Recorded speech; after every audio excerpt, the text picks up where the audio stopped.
and welcome back to the channel. Today we'll be ranking the Alien franchise. With the newest release of Alien Romulus, there's a total of 9 movies, and I am including the AVP movies in this as well. So, with that being said, I want to say I watched the original Alien last year, and I've only seen Aliens through the newest of this franchise, Alien Romulus, this entire month. So all of these are kind of still fresh new watches for me, so the placement of these movies could possibly change in the future. So without further ado, at number 9 I have AVP Requiem. Now, not only is this movie just unwatchable by how dark it is, I also had trouble hearing. Now that could just be my laptop messing up, but I only had little problems hearing this movie on my laptop. And I watched this movie, keep in mind, at like 1:30, 2 a.m, all lights off, my computer full and bright, and I could just barely see some things, alright? It was hard to see and hard to kind of watch.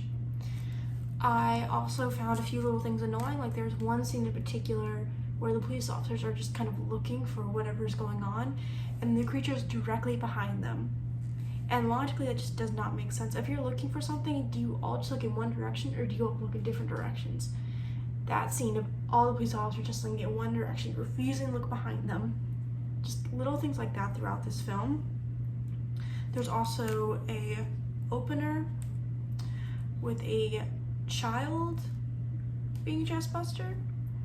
So that was there. That's kind of more mixed access for the movie, but that also was present in this one. I was not a big fan of this one. I know, yes, it is bloodier than AVP. It's just that there's more cons than positives for me. At number 8, I have Alien Covenant.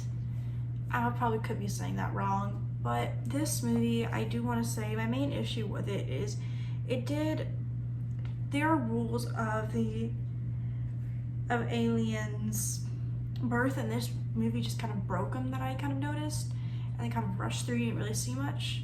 I also felt this movie was kind of confused whether it wanted to be an Alien movie or a Prometheus movie, which we'll get to in the ranking when it hits. But this movie kind of felt like it was half Prometheus, half Alien, and it really did feel like they wanted to be a Prometheus movie, but they just put some Alien aspects in it because they had to. And I know there's some good things about this movie. I think it is shot really well, I will say that. It's just, personally, I just couldn't look past certain things into it. I just couldn't tell kind of what movie it wanted to be. I did think the stuff with David in this one and Prometheus was kind of an interesting character, and I feel like that is kind of a good reason to watch these movies. So I was entertained by David's character and involvement in this movie. It just wasn't one of my favorites of the franchise. And at number 7, I have Alien 3. Now, I had trouble placing my number 6 at number 7, but overall, I decided to put Alien 3. Now, the first five minutes of this opening of this movie killed off 2 of the best characters off screen that made the Aliens ending so great, which is definitely unforgivable. And this movie also, again, just repeated what the second one did, which is someone else found Ripley, so it was kind of like a repeated events of already. And I can kind of a little bit like past the opening, but the opening does kind of ruin a lot of the movie, along with just kind of the general idea of it kind of repeating it again from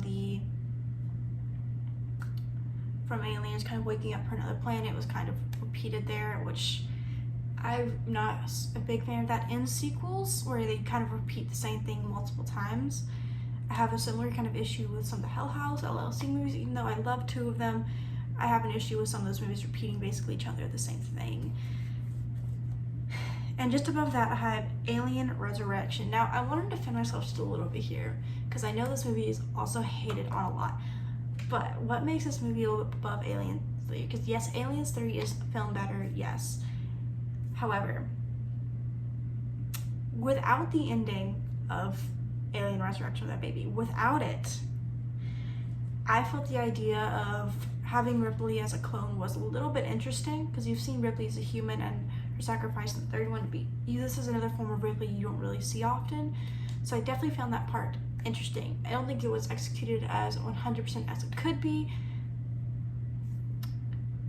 but I found that kind of idea just a little bit interesting. I also thought they had a little cool underwater sequence in this movie as well. I think other people will agree with me on that one. The underwater scene's kind of cool, and it definitely kind of added maybe a little bit of aliens and water, so that was definitely a little bit interesting to the franchise. And overall, I feel like even though there are obvious cons to this movie, I feel like I have a little bit more enjoyment out of this movie over Aliens 3, and I feel like as ridiculous as the last few minutes of this movie is, I feel like it's not as ridiculous and bad as the opening of Aliens 3. Now, I may be the only one who thinks that, but that's personally why I have it above Aliens 3. At number 5, I have Prometheus. Now, I admire this movie. It's not my favorite, but it is shot well. Probably one of the best shot movies of all of these. I definitely thought it was very new to the franchise, one of the first movies where it explores the idea of creation, and I definitely found that aspect interesting. Of course, you have David in this movie as well, so that was another little interesting aspect. But overall, the idea of creation is not really I go for an alien movie, but I feel like there's so many other cons in the movies below it. I kind of just put this above everything else. It definitely was fresh, it definitely was interesting to an idea of what they did, but overall this just was not one of my favorite movies. However, I admire it for what it is.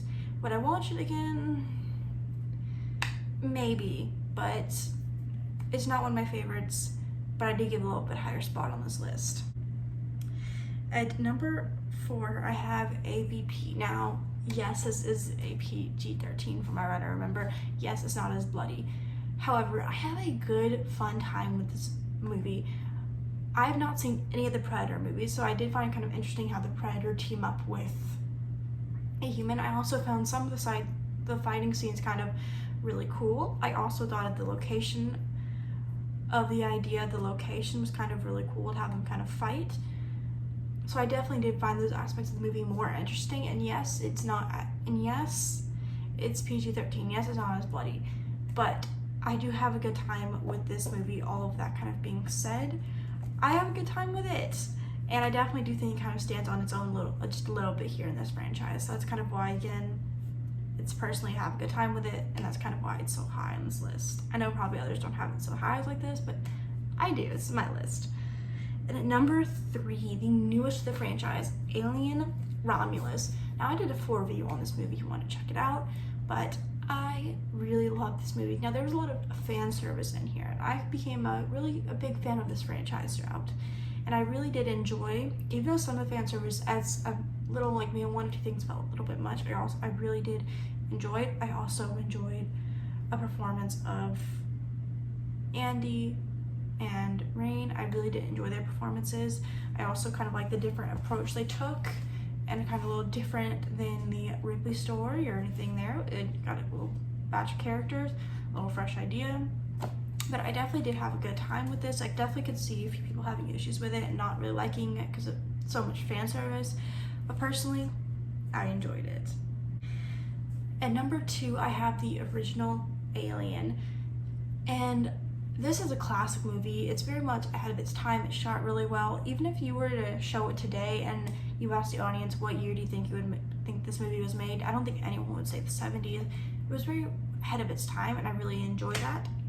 And this, of course, you get the introduction of Ripley, but she's a little bit more of a side character and really not the main character in this one. But I definitely enjoyed it, and I do think she wouldn't have been such a strong character in 2 if she didn't have that kind of role in the first one.